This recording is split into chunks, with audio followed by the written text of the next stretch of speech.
अल्लाहुम्मा सल्लि अला मुहम्मद व आलि मुहम्मद। हैदरी हैदरी हुसैनियत हुसैनियत यजीदियत यजीदियत मुर्दाबाद। अहले बैत के दुश्मनों पे लानत, खानदान ज़हरा पर बुलंद तर सलावत। अल्लाहुम्मा सल्लि अला मुहम्मद व आलि। औज़ु बिल्लाहि मिनश शैतानिर रजीम। बिस्मिल्लाहिर रहमानिर रहीम। अल्हम्दुलिल्लाहि रब्बिल आलमीन। अस्सलातु वस्सलामु अला हबीबि कुलूबिना व तबीबि ज़ुनूबिना अबिल क़ासिम मुहम्मद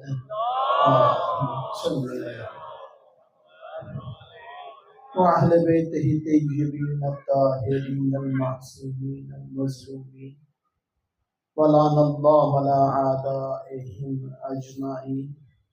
अम्मा बअदु फ़क़द क़ाल रसूलुल्लाह सल्लल्लाहु अलैहि व आलिहि वसल्लम बिस्मिल्लाहिर रहमानिर रहीम। हुसैन मिन्नी व अना मिनल हुसैन सलवात।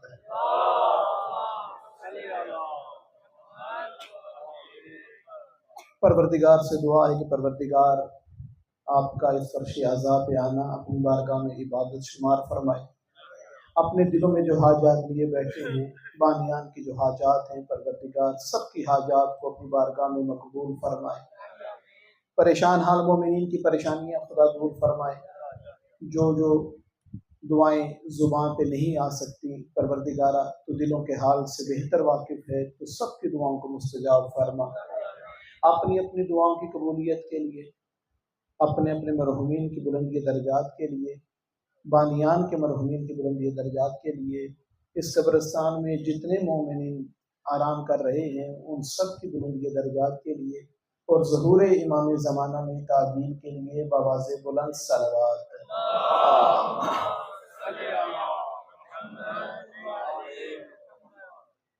हज़रत इमाम जाफ़र सादिक अलैहिस्सलाम का इरशाद किराम,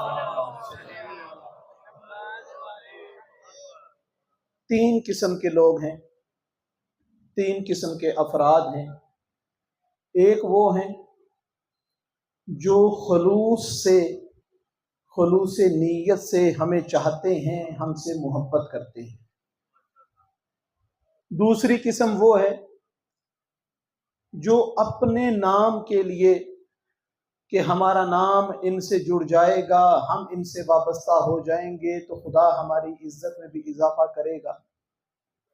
और तीसरे मौला फरमाते हैं वो अफराद हैं कि जो हमारे जिक्र को ज़रिया मुआश बना लेते हैं। जो पहली किस्म है, मौला फरमाते हैं कि जो हमसे खालिस मोहब्बत करते हैं वो ऐसे ही हैं जैसे हम में से हों। हमसे खालिस मोहब्बत करने वाले, हमसे चाहत करने वाले, वो ऐसे ही हैं जैसे हम में से हों।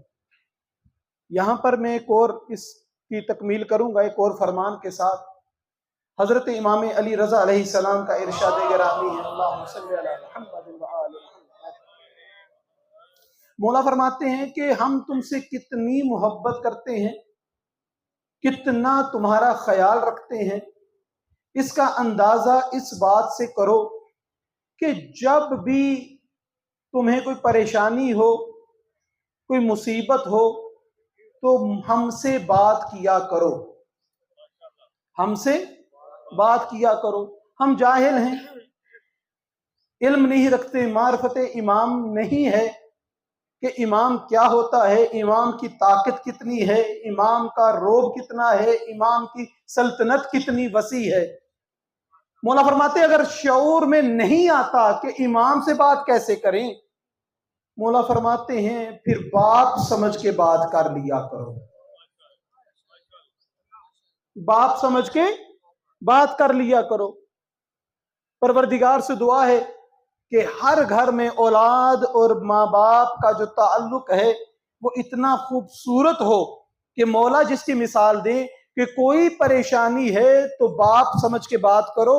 हर घर का माहौल खुदा करे ऐसा हो कि औलाद जब भी परेशान हो बेधड़क अपने माँ बाप से आके जिक्र कर सके। मौला फरमाते हैं अगर बाप से भी बात करने का जिस जुर्रत नहीं है कि बाप से कौन से अल्फाज से अपनी परेशानी बयान करूं, मौला फरमाते फिर अपना भाई समझ के हमसे बात किया करो। अगर भाई भी नहीं समझ सकते तो मौला फरमाते हैं फिर अपना दोस्त समझ के हमसे बात किया करो। किसी ने पूछा, नजफ के आयतुल्लाह थे, कि मौला ये जो हम आपस में कलाम करते हैं क्या इमाम ज़माना अलैहिस्सलाम ये सुनते हैं? तो उन्होंने जवाब दिया कि जो तूने सवाल किया है ना, इससे पहले कि मैं सुनता उन्होंने पहले सुना है। इतने मोहब्बत करने वाले, इतना हमारा ख्याल रखने वाले। क्यों ख्याल रखने वाले? कि उस खुदा के नुमाइंदे बनकर आए हैं जो मां से ज्यादा प्यार करने वाली जात है, मां से ज्यादा उल्फत करने वाली जात, मां से ज्यादा मोहब्बत करने वाली जात। अब वो पहली किस्म कि जो खालिसन हमारे हैं वो ऐसे ही हैं जैसे हम में से हैं, और दूसरी वो किस्म कि जो हमारे नाम को इस्तेमाल करते हैं अपने नाम के लिए, अपनी इज्जत के लिए, कि इनसे वाबस्ता रहेंगे तो हमारी इज्जत में भी इजाफा होगा। ये घराना ही ऐसा है जो जो इनके साथ वाबस्ता होता चला जाता है परवरदिगार उन्हें इज्जतें अता कर देता है। किसी ने पूछा, एक ग्रोह किसी जमात ने, किसी इलाके वालों ने आयतुल्लाह के पास भेजा कि हमें जन्नत में जाने का कोई जरिया बता दें, हमें जन्नत में जाने का आसान सा नुस्खा बता दें, हमें जन्नत में जाने के लिए कोई आसान सी तस्बीह जो है वो बता दें। अब वो जो नुमाइंदा आया था अपनी कौम की तरफ से आयतुल्लाह के पास बैठा के और पूछने लगा कि मैं अपनी कौम का सवाल लेकर आया हूं कि कोई ऐसा वजीफा हमें बता दें कि जन्नत में जाना हमारे लिए आसान हो जाए, आसानी से जन्नत तक हम पहुंच जाएं।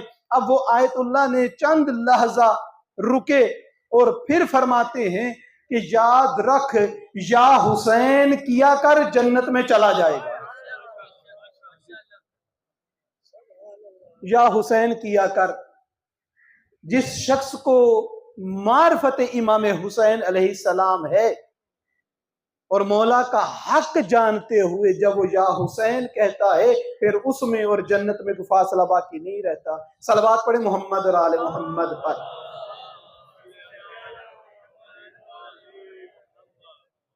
मौला फरमाते जो अपनी इज्जत के लिए हमारे साथ वाबस्ता होता है हम उसे इज्जतें अता कर देते हैं।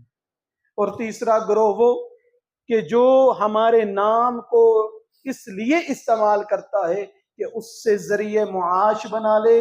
मौला फरमाते हैं कि वो गिरोह फकीरों का गिरोह है। सलवात पढ़े मोहम्मद और आले मोहम्मद पर। बस अब मैं अपनी गुफ्तगू को समेट रहा हूँ। आगा की आमद पर बराए उलमा हक्का बावाज़े बुलंद सलवात है। अल्लाहुम्मा सल्ली अला मुहम्मद व आले मुहम्मद। कितना ख्याल रखते हैं मौला हमारा, कितना मौला को हम अजीज हैं। क्या सिर्फ मेरा ख्याल रखते हैं या मेरी औलाद का भी रखते हैं? एक शख्स का शुमार उन अफराद में होता था कि जिसने मौला हुसैन अलैहिस्सलाम को खत लिखा था और बुलाया था कि आ जाएं, यहाँ पे मामलात बिगड़ चुके हैं, हमें आपकी जरूरत है, आइए कयाम कीजिए, हम आपका साथ देंगे। अब ये खत लिख चुका था। खत लिख के इसने परवाह नहीं की कि मेरा खत पहुंचा कब है, जवाब कब आएगा। ये तिजारत पर निकल गया, तिजारत पे नुकसान हो गया, एक एक पैसे को मोहताज हो गया। वापस आया तो उसकी बेटी दरवाजे में खड़ी इंतजार कर रही थी। बाबा का चेहरा देखा ना तो एकदम बोल के कहती है, क्या मैंने जो कहा था मेरे लिए लेकर आए हैं? कारोबार में नुकसान की वजह से ऐसा उसे सदमा हुआ था कि बेटी ने जो फरमाइश की थी ना वो याद नहीं रही थी। इससे पहले कोई जवाब देता कि घर से खातून की आवाज आई कि क्या लेकर आए हो, कुछ कमाया है कि नहीं, ना घर में आटा है, ना चावल है, ना खाने को कुछ है, क्या करके आए हो। कहने लगा ये तो सब नुकसान हो गया है, जो था वो भी खत्म हो गया है, मैं तो लुट लुटा के यहाँ पर वापस आया हूँ। कहा फिर पहुंच फौरन मैदान में, वहां पर कोई बागी आया है, वहां पर कोई बागी आया है और ऐलान किया जा रहा है कि जो इसको मारेगा उसको इनाम दिया जाएगा, जो इसको मारेगा उसे इनाम दिया जाएगा। कहने लगा कि घर में खाने को कुछ नहीं था, मैं पहुंच गया मैदान में खलका लगा हुआ था, एक बंदा बिल्कुल वस्ते मैदान में बैठा हुआ है, सजदे में उसका सर है। मैंने समझ लिया कि यही है कि जिसको मारेंगे तो हमें पैसे मिलेंगे, दौलत मिलेगी, सोना मिलेगा। तो कहने लगा मैंने भी उसको मारने के लिए एक पत्थर उठाया और आगे बढ़ के जब मारना चाहा ना, तो उस शख्स ने मेरी तरफ इस तरह देखा कि मेरी रूह लर्ज के रह गई।